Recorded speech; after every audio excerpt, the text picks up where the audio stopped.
হরে কৃষ্ণ সবাইকে। তোমাদের সাথে আগেও শেয়ার করেছিলাম বক্সা জয়ন্তী ঘুরতে গেছিলাম তার ভিডিও। তো এটাই ছিল আমার বক্সা জয়ন্তীর লাস্ট ভিডিও। তো ফাইনালি আমরা পৌঁছে গেলাম বক্সার যেই মিউজিয়ামটা আছে, এই মিউজিয়ামটা স্বাধীনতার সময়ের এই মিউজিয়াম।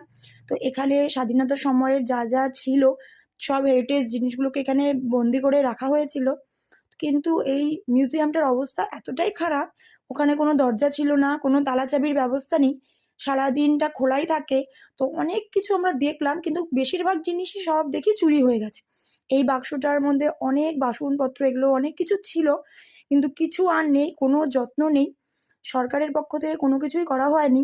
তো এখানে এভাবে অর্ধেক জিনিস বোঝাই যাচ্ছে যে সমস্ত কিছু চুরি হয়ে গেছে। সেভাবে আর দেখার মতো কিছুই এরা রাখেনি যে আমরা দেখবো বা কিছু। আর তখনকার দিনের এরকম জামা ছিল, জামাগুলো প্রচণ্ড নোংরা হয়ে গেছিলো, ধুলায় ধূসর হয়েছিল। আর কিছু ছবি ছিল, এরা স্বাধীনতার সময় যে নেতাজি সুভাষচন্দ্র বসুর সাথে ছিল তাদেরই ছবি ছিল। তো এই ছিল বক্সা রিভারের একটা ম্যাপ। এরপর উঠে গেলাম, আমরা জেলের সামনে চলে গেছি। এই জায়গাটা একদম উপরে ছিল, খুব সুন্দর। তো আস্তে আস্তে আমরা সবাই জেলের ভিতরের দিকেই যাচ্ছিলাম। এই দেখো, আমরা কিন্তু ভেতরে প্রবেশ করে গেছি। ভেতরটাও ছিল সুন্দর, কিন্তু একদম ফাঁকা ফাঁকা, কোনো রকম ভালো মতন ব্যবস্থা ছিল না, সব কিছুই খোলা ছিল, দেওয়ালগুলো একদম নষ্ট হয়ে গেছিলো। তো যাই হোক, ভেতরে আমরা আস্তে আস্তে ঢুকে গেলাম।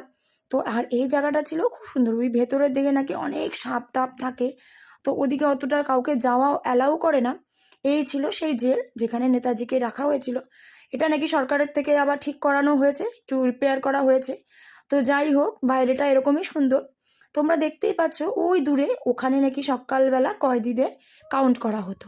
তো যাই হোক, এটাও জেল। আর আমরা সারাদিন ঘুরে সেদিনই কিন্তু রিটার্ন করে গেছিলাম বাড়ির উদ্দেশ্যে। দেখা হবে তোমাদের সাথে অন্য একটা ভিডিওতে।